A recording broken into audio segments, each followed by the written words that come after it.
کہیں یہ ہمارے ہاتھ سے نکل تو نہیں جائیں گے؟ دیکھیے ہمارے ہاتھ سے جس طرح سے چیزیں نکلتی جا رہی ہیں، میری تو ایک ایموشنل وابستگی ہے روزویلٹ سے بھی، اسکرائب سے بھی، ریکوڈیک پہ سے بھی تھی. دل خون کے آنسو روتا ہے جو بھی محب الوطن ہے، کیونکہ ریکوڈیک سے ہمارے مستقبل، ہماری زندگیاں بدل سکتی تھیں. اسی طرح بات یہ ہے کہ اب تو حکومت یہ کہہ رہی ہے کہ ہم بچانے کی کوشش کریں گے. کچھ میں نے ایک بیان بھی سنا ہے، لیکن مجھے ان بیانوں پہ تب یقین آئے گا جب اپوزیشن اس کے اوپر، پارلیمنٹ اس کے اوپر ان کو بائنڈ کرے گی، ان باتوں سے ان کو بائنڈ کرے گی. کیونکہ یہ بات کر جاتے ہیں اور یہ تو یو ٹرن لے لیتے ہیں. آج تو کہا ہے کہ جی ہم حتی الامکان کوشش کریں گے، کوئی پیسوں کی بھی بات کی ہے کہ نہیں روزویلٹ کو بچا لیں گے. اور یہ بچانا، جیسے سراج الحق صاحب نے کہا کہ یہ ہمارے لیے، یہ پی آئی اے کا ایسٹ نہیں ہے، یہ پورے پاکستان کا ایسٹ ہے. یہ ہمارے لیے، ہماری ثقافت کے لیے اور ہماری ملک کی شناخت، انہوں نے کہا ایک بڑی بات کی. انہوں نے فلور آف دا ہاؤس پہ ایک پارٹی کا لیڈر یہ کہہ رہا ہے، اور ایک بڑی پرانی جماعت کا لیڈر یہ بات کہہ رہا ہے، یہ بات مانی رکھتی ہے. اس کو بچانا ضروری ہے. اب میرا خیال ہے کہ آلریڈی قوم بہت زیادہ ڈیمورلائزڈ ہے. ہر چیز ہمارے ہاتھ سے جا رہی ہے. ہر ہر لیول پہ ہم کو بےزتی اٹھانی پڑ رہی ہے. ہر طرف ہم کو تاوان، پینلٹی دینی پڑ رہی ہے. براڈ شیٹ پہ پیسے دینے پڑے ہیں، ریکوڈک پہ دینے پڑے ہیں. اور یہ ابھی ہمیں لگ رہا ہے کہ یہ بھی سلسلہ شروع ہوا ہے، یعنی کہ آگے پتہ نہیں کیا کیا ہونے جا رہا ہے. اس ملک کے لیے جہاں ورلڈ بینک کو ہم جواب دے ہیں، آئی ایم ایف کو ہم جواب دے ہیں، ہمارے بڑے مشکل حالات ہیں. تو اس ملک میں تو ہم کو یہی وجہ ہے کہ اب F9 پاک کی بھی جب سکوک بانڈ کی بات ہوئی تو ہم گھبرا جاتے ہیں. ہم گھبرا جاتے ہیں، کانفیڈنس نہیں رہا.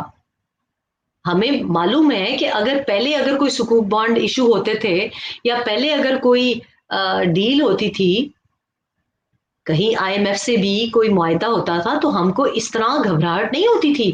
لیکن آج ہم اٹیک نہیں کر رہے، عمران کی حکومت کو اٹیک نہیں کر رہے.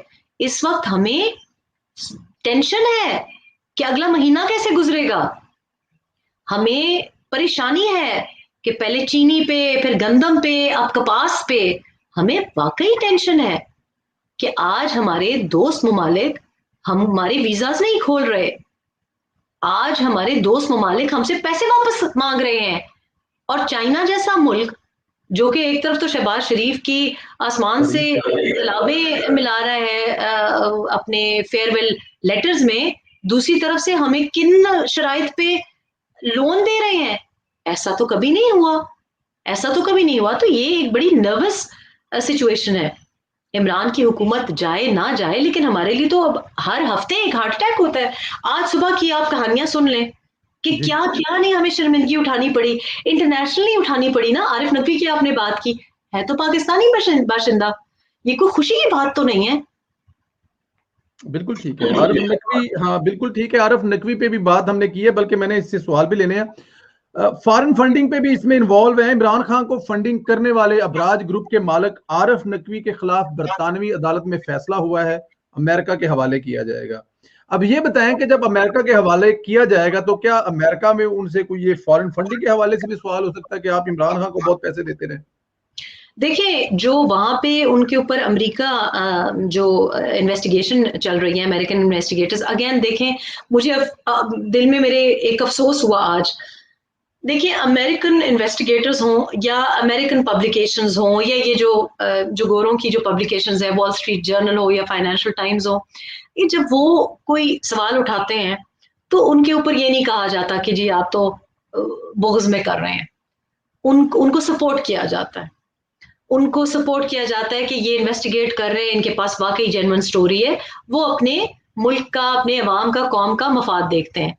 جو فراڈ کے چارجز ہیں جن کے اوپر آج امریکہ مانگ رہا ہے کہ عارف نقوی کو ہمارے حوالے کیا جائے، اس کے اوپر یو کے نے کہہ دیا، کورٹ نے کہہ دیا کہ حوالے کیا جائے. بہرحال وہ عارف نقوی صاحب اپیل کر سکتے ہیں، اور ہو سکتا ہے کہ اپیل کے